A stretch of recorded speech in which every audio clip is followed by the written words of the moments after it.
c'est très intéressant de voir dans son œuvre le dialogue entre les religions, les cultures, l'idée que l'humanité fraternelle est quelque chose d'essentiel.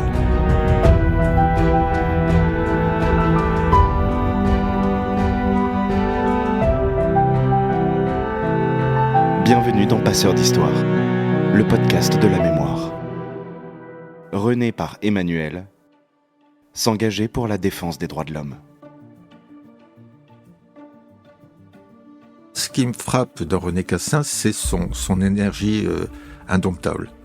Il y a une formule que Cassin aime bien, c'est dire non seulement enseigner, mais construire le droit. Et donc je crois qu'à une époque de démoralisation, son énergie, son patriotisme, son sens de l'intérêt général, mais aussi de l'universalité, c'est quelque chose d'essentiel. On garde l'image d'un noble vieillard avec une belle barbe un peu hugolienne, d'un patriarche qui avait beaucoup d'alacrité, mais on oublie toutes les étapes de sa vie. Et pour moi, Cassin, c'est un homme de toutes les saisons. Mon nom est Emmanuel Decaux, je suis né en décembre 1947, donc un an avant la Déclaration universelle des droits de l'homme, et je suis professeur de droit public. Je vais vous parler de René Cassin, que j'ai découvert quand je faisais mes études. Et là, évidemment, la figure de Cassin était incontournable, si j'ose dire.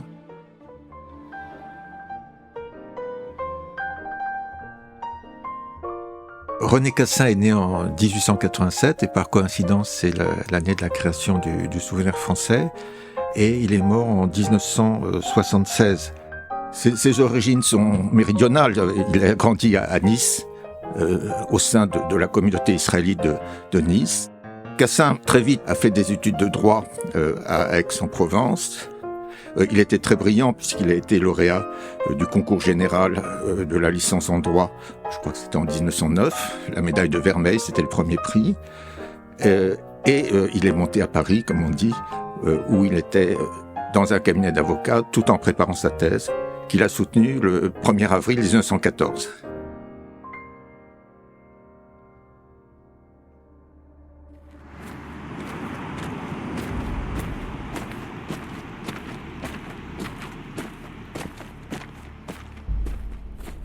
Juste après, évidemment, Cassin a été mobilisé et il a été blessé très vite en octobre 14.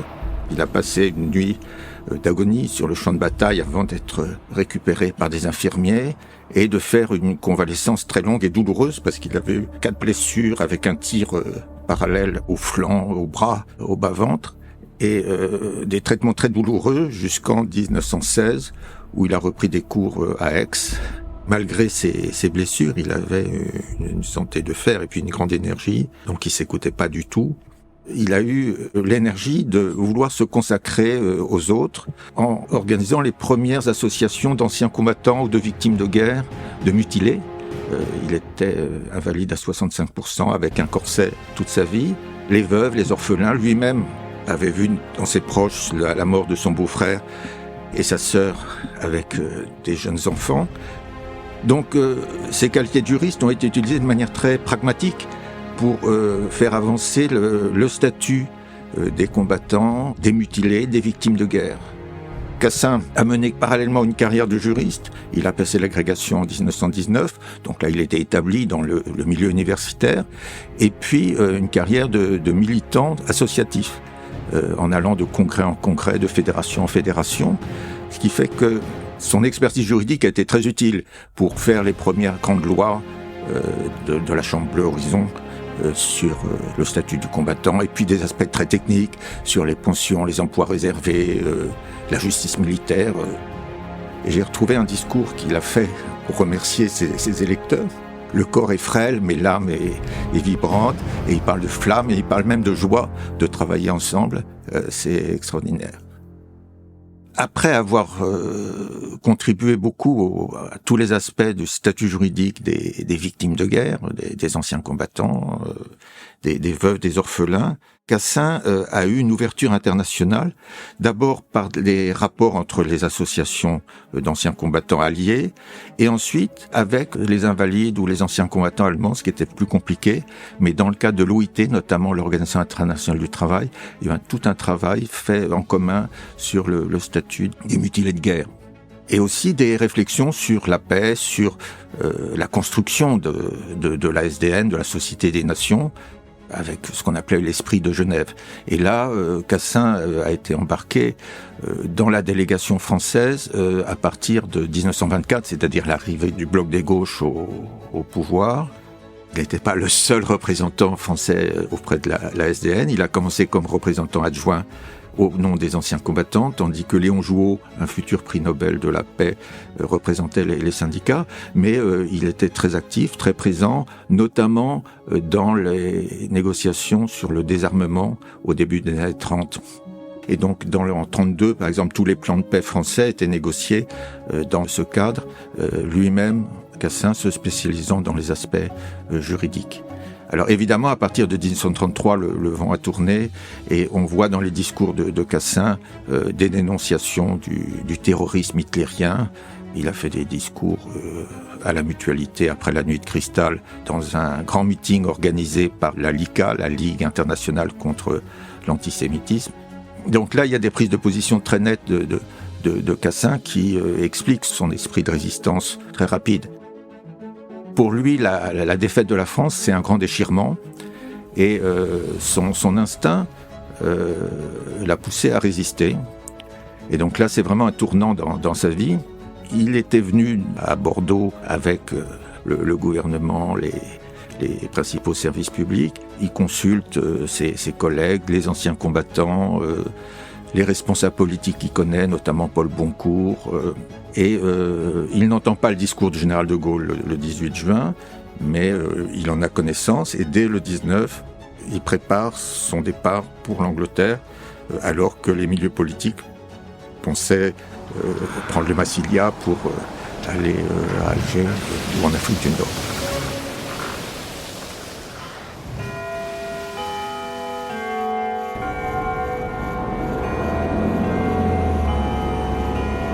Le 29 juin 1940, après avoir regagné Londres, que Cassin rencontre le général de Gaulle. La rencontre qui est un moment historique évidemment pour lui, qui va bouleverser sa vie. Et raconté par Cassin dans ses mémoires, des hommes partis de rien, c'est quelque chose d'extraordinaire parce que il est présenté à De Gaulle qui lui dit j'ai rencontré le Premier ministre Churchill, il faut faire un accord avec lui pour me reconnaître comme chef des Français libres. Et Cassin lui demande mais qu'est-ce qu'on fait bien sûr nous ne sommes pas une légion étrangère. Et De Gaulle lui dit non, nous sommes la France.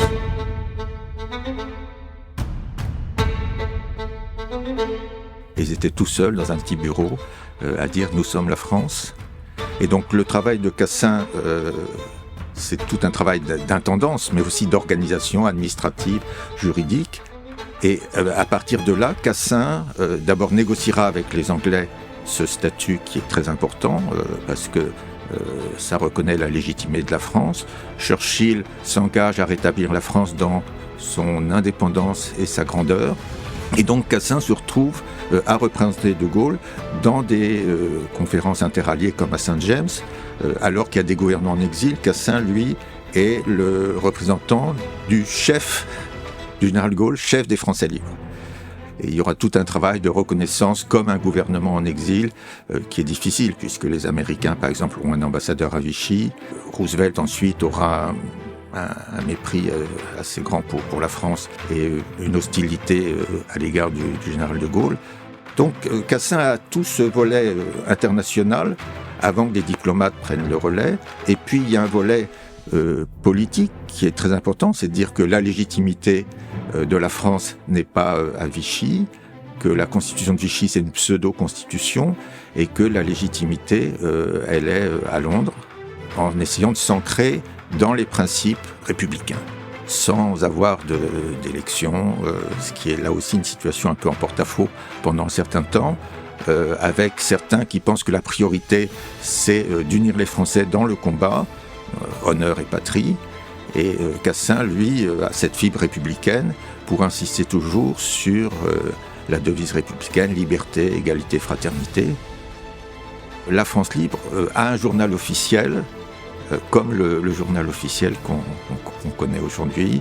Donc il y a un état de droit administratif qui est mis en place, et ça c'est grâce à Cassin.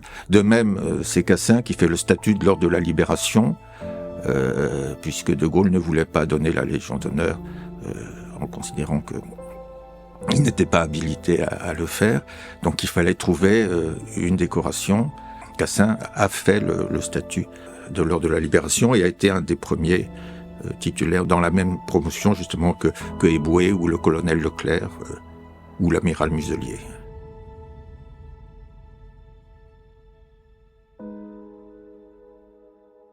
Il voulait faire plus, il dit « je voudrais être dans la vie active », mais malheureusement il sera cantonné dans ce rôle de juriste, et à fur et à mesure où les ralliements se font, venant de la résistance intérieure, mais aussi de politiciens, son rôle est marginalisé. Donc quand en septembre 41 est constitué le comité national français, il est commissaire à la justice et à l'instruction publique, alors qu'auparavant il était secrétaire permanent du Conseil de défense de l'Empire, ce qui était un rôle clé, un rôle central. Donc il a senti cette marginalisation de manière assez douloureuse. De Gaulle trouvait peut-être qu'il était trop diplomate à l'égard des Anglais. De Gaulle, quand il était loin, leur envoyait des messages en disant qu'il fallait qu'ils s'affermissent, qu'on peut s'appuyer que sur ce qui résiste. Je pense que De Gaulle a considéré que Cassin n'était plus l'homme de la situation. Cassin a eu un rôle purement juridique, y compris à Alger, où là il a présidé un comité juridique, ce qui pouvait sembler a priori un placard, mais c'est ce comité juridique qui est le tremplin pour que Cassin soit vice-président du Conseil d'État à la Libération dès 1944. Donc ça, c'est un tournant décisif.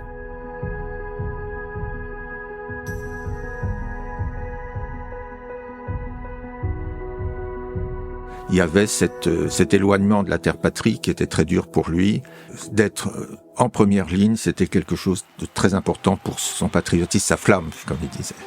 Il y a des choses un peu tristes. Quand on regarde, par exemple, la descente des Champs-Élysées, la photo qui est magnifique, alors on voit des grands résistants comme Parodi, comme Achille Péretti, mais on voit aussi le Troquer qui est à la gauche ou à la droite de Gaulle, mais on ne voit pas Cassin. Et donc il n'avait aucun rôle politique à l'époque.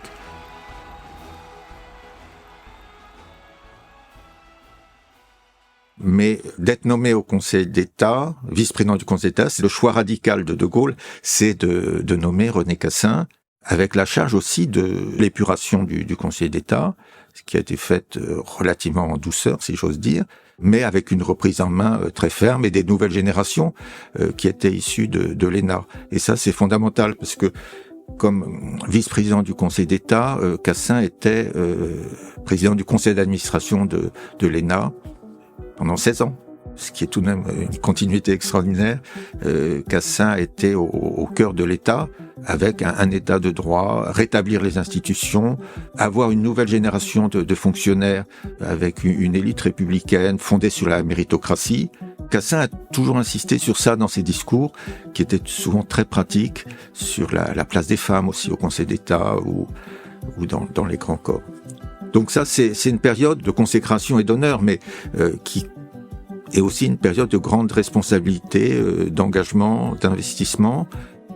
Il était membre de la Commission des droits de l'homme dès le départ, donc c'est un organe subsidiaire prévu par la Charte, avec une mission très importante, c'est de préparer une charte internationale des droits de l'homme, pour reprendre l'expression du président Truman, et de 46 à décembre 48, c'était un travail intense. C'était déjà un microcosme de la société internationale. Donc Cassin a joué un rôle décisif, actif, en faisant des synthèses avec son sens de la rédaction, et puis l'affiliation de la Déclaration universelle avec la Déclaration française. Mais il y a des choses nouvelles dans la Déclaration universelle, notamment tout ce qui concerne la sécurité sociale, la solidarité internationale. Et ensuite, les travaux des Nations Unies ont tourné en rond pendant des années, et c'est seulement dans les années 60 que les choses ont vraiment redémarré. Et là, Cassin avait la chance d'être encore là, notamment à la conférence mondiale de Téhéran de 1968, où il était très, très impliqué. Et c'est justement l'année où il a eu le prix Nobel, 20 ans après la Déclaration universelle.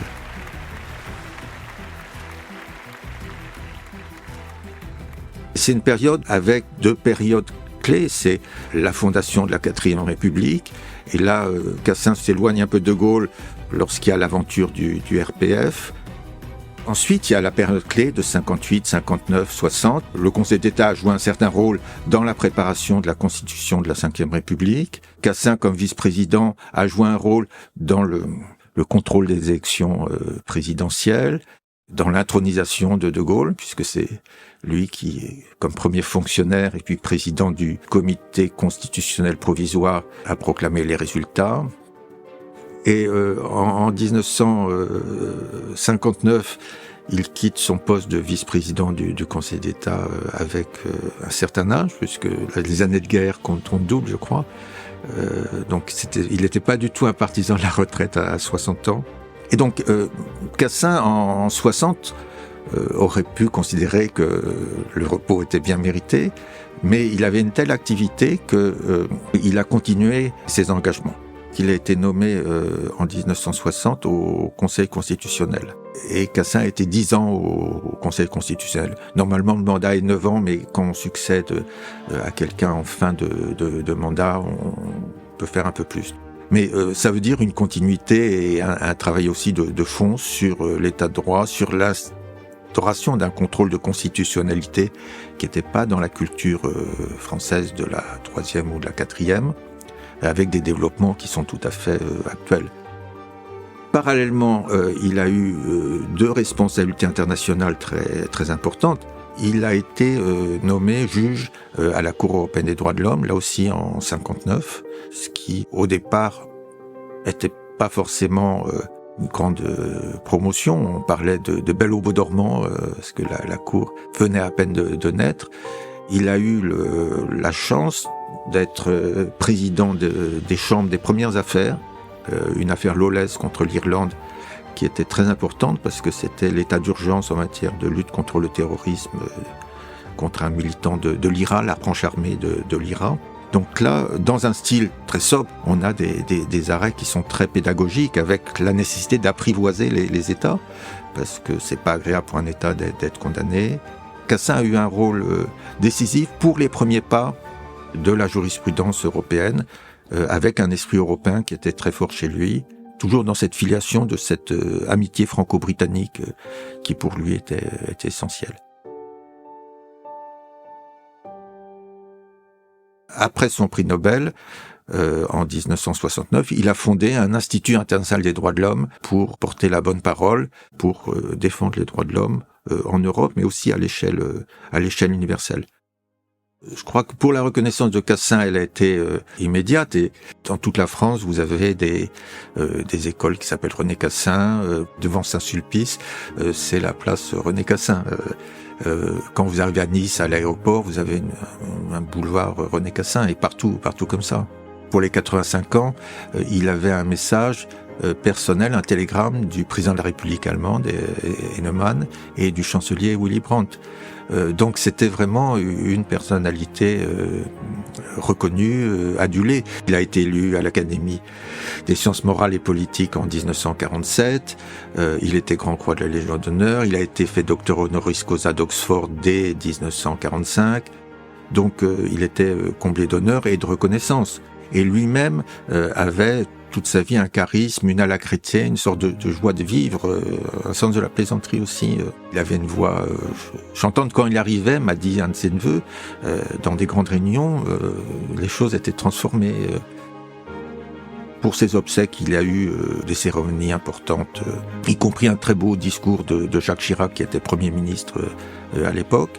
Quand il a été mis au Panthéon pour le 100e anniversaire de sa naissance, il avait demandé que dans sa tombe, il y ait un discours qu'il avait fait à Londres à la BBC en 1940 sur l'anniversaire de la bataille de la Marne. Donc je trouve qu'il y a un lien entre cette panthéonisation, son geste de résistant, et notamment de ses prises de parole à la radio française, et puis le jeune combattant de la bataille de la Marne qui a été grièvement blessé. Sur un plan plus juridique, on retrouve ce lien dans le préambule de la Charte des Nations Unies, et je crois qu'il faut le lire parce que c'est quelque chose de très beau qui correspond à la vie de Cassin à l'échelle humaine. Alors le préambule dit « Nous, peuple des Nations Unies, résolus à préserver les générations du fléau de la guerre qui 2 fois, en l'espace d'une vie humaine, a infligé à l'humanité d'indicibles souffrances, à proclamer à nouveau notre foi dans les droits fondamentaux de l'homme, dans la dignité et la valeur de la personne humaine, dans l'égalité de droits des hommes et des femmes, ainsi que des nations grandes et petites, à créer les conditions nécessaires au maintien de la justice et du respect des obligations nées des traités et autres sources du droit international, à favoriser le progrès social et instaurer de meilleures conditions de vie dans une liberté plus grande. » Cet appel à la dignité comme fondement de l'ordre international, je crois que c'est ce qui est au cœur du message de Cassin.